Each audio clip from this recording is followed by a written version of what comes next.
How much is the Rolls Royce? So the Rolls Royce was around parang 42. 42 million. Rolls Royce, isang kotse lang yun. What else? The Maybach. Maybach, Mercedes. How much? Parang nasa 22. Parang ganun. 22 million. How many Pwede pa Maybachs? natin pakita yung screen. Just Kaming one. hindi nakakaalam ng kotse na hindi na malaman kung ano yung pinagsasabi ninyo. Eh. Sarah, tungkol sa mga kotse mo ulit.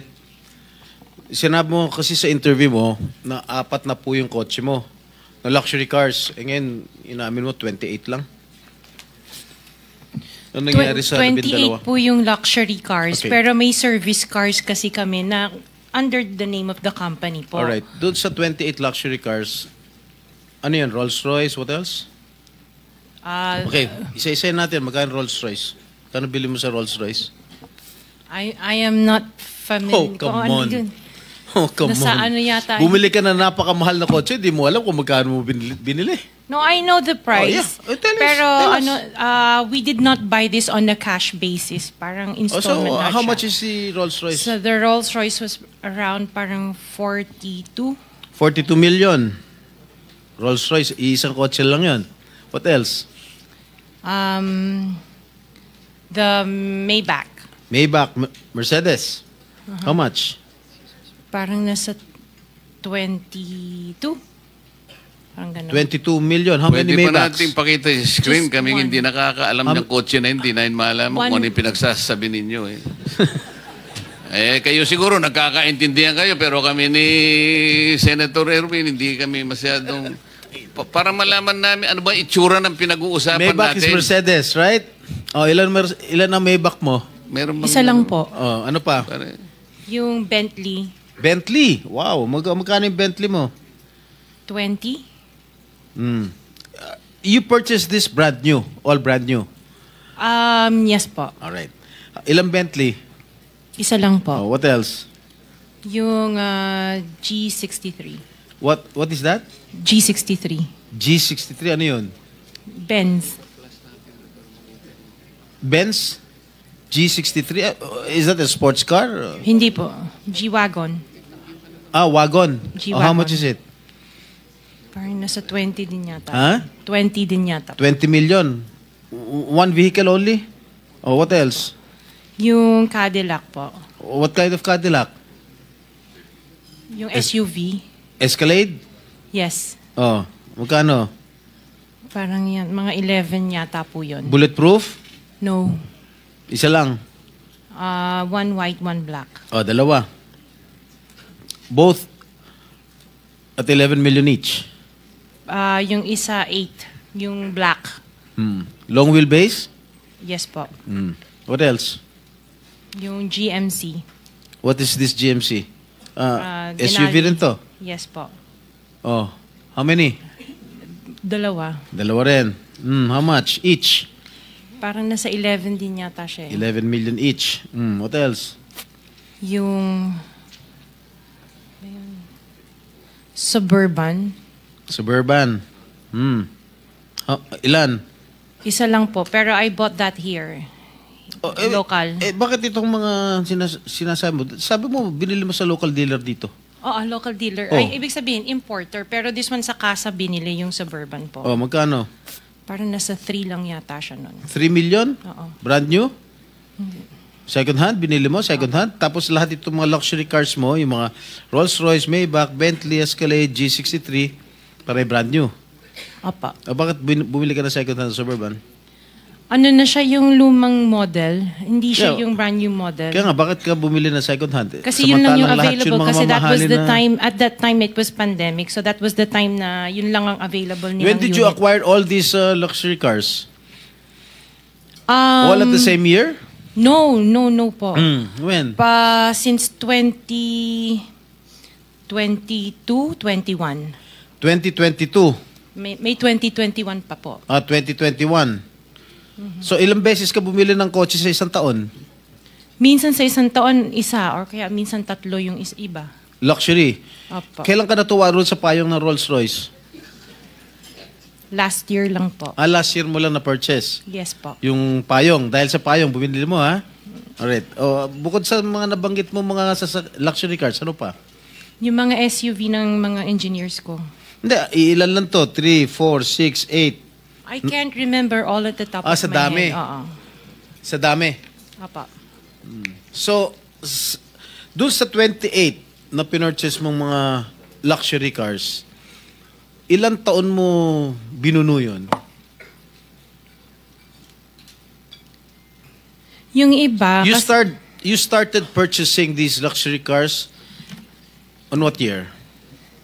the long wheelbase, yung mga binanggit ko kanina, that was only 2022 No, or 21. when did you start? Yung iba, like, let's say, the autobiography, What 2016 is pa po. autobiography?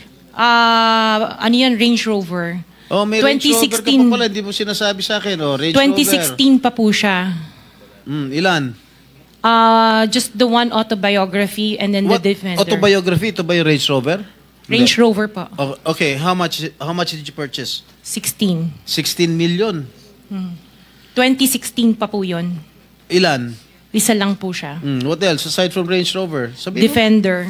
Defender. Ano siya? Range Rover. Range Rover din. Oh.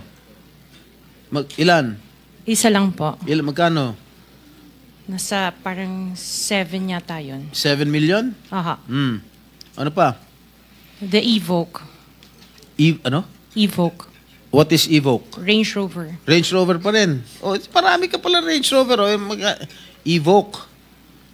Ito yung, maliit ba ito? Malaki? Maliit. Okay, magkano? Parang nasa 5 lang yata po siya. 5 billion. Oh, what else? Lang, ha? Sarap ng buhay mo, ah. Oh, sige, ano pa? Hindi ko na maalala yung iba eh. Sa dami talaga, hindi mo maalala, no? Sino-sino gumagamit itong mga luxury cars ninyo? Kami po. Everyday, Iba-iba. siguro sa pag-aalis kayo nung umaga, Rolls Royce ang gamit mo. Pag uwi mo ng tanghali, kakain, pag lalabas kayo, may back naman ang gamit. Ganun ba yun? Sa dami nyo ng kotse. This is really, for me or for all of us, for all the Filipino people watching, this is unbelievable. To have 28 or 40 luxury cars at your disposal. Ngayon lang ako nakarinig na isang tao o mag-asawa na ganito kadami ang kotse na mamahalin.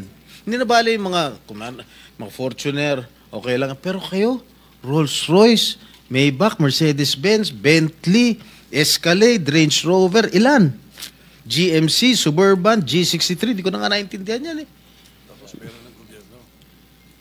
O sabi ni Senator Soto, tapos pera ng gobyerno. Ano ba? Nasaan ang konsyensya nyo, madam? Isang tanong. Hindi ako naniniwala na wala kayong contact sa DPWH. Hindi kami naniniwala. Pati siguro si minority leader, hindi naniniwala wala kayong contact. Pati si chairman, hindi naniniwala wala kayong contact. Ngayon, huwag ka tumingin tumingin ka sa akin.